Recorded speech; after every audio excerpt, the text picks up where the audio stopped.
حضرت عمر رضی اللہ تعالیٰ عنہ کو جادوگروں سے سخت نفرت تھی۔ انہیں جہاں کہیں بھی پتہ چلتا کہ وہاں جادوگر ہے تو حضرت عمر رضی اللہ تعالیٰ عنہ فوراً انہیں پکڑ کر قتل کرنے کا حکم دے دیتے تھے۔ حضرت عمر رضی اللہ تعالیٰ عنہ کے دور میں ایک شخص تھا جو لوگوں کو بتا دیا کرتا تھا کہ تمہارے ہاتھ میں کتنی کنکریاں ہیں، یعنی وہ یہ ظاہر کرتا تھا کہ مجھے غیب کا علم ہے۔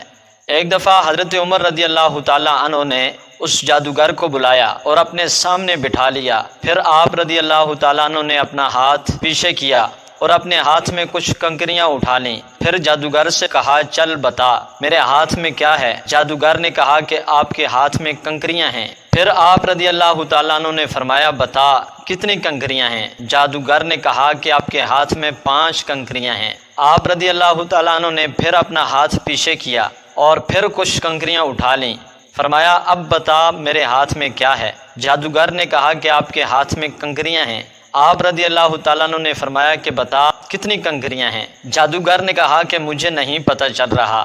ساری محفل حیران رہ گئی کہ آخر یہ ماجرا کیا ہے۔ پھر آپ رضی اللہ تعالیٰ عنہ نے فرمایا پہلے جب میں نے کنکریاں اٹھائی تھیں تو مجھے بھی پتا تھا کہ میرے ہاتھ میں کتنی کنکریاں ہیں اور اس جادوگر نے میرا دماغ پڑھ لیا تھا۔ دوسری بار جب میں نے کنکریاں اٹھائیں تو مجھے بھی نہیں پتا تھا کہ میرے ہاتھ میں کتنی کنکریاں ہیں، کیونکہ شیطان انسان کے جسم میں خون کی شکل میں دوڑتا ہے اور جادوگر شیطان کی پوجا کرتے ہیں، جس سے شیطان ان کو ہر چیز بتا دیتا ہے۔ اس محفل سے حضرت عمر رضی اللہ تعالیٰ عنہ لوگوں کو یہ بتانا چاہتے تھے کہ یہ جادوگر اللہ کو چھوڑ کر شیطان کی عبادت کرتے ہیں اور شیطان انسانی جسم کے اندر خون کی طرح گردش کرتا ہے۔ اس سے ہمیں پتہ چلتا ہے کہ جو بات ہمیں پتہ ہوتی ہے وہی ان جادوگروں کو بھی پتہ ہوتی ہے، جو ہمیں معلوم نہیں ہوگی ان جادوگروں کو بھی معلوم نہیں ہوگی۔ اللہ رب العزت ہم سب کو ان جادوگروں کے فتنے سے محفوظ فرمائے۔ محترم ناظرین، اسی طرح کی ویڈیوز کے لیے چینل سبسکرائب کر دیں۔ بہت بہت شکریہ۔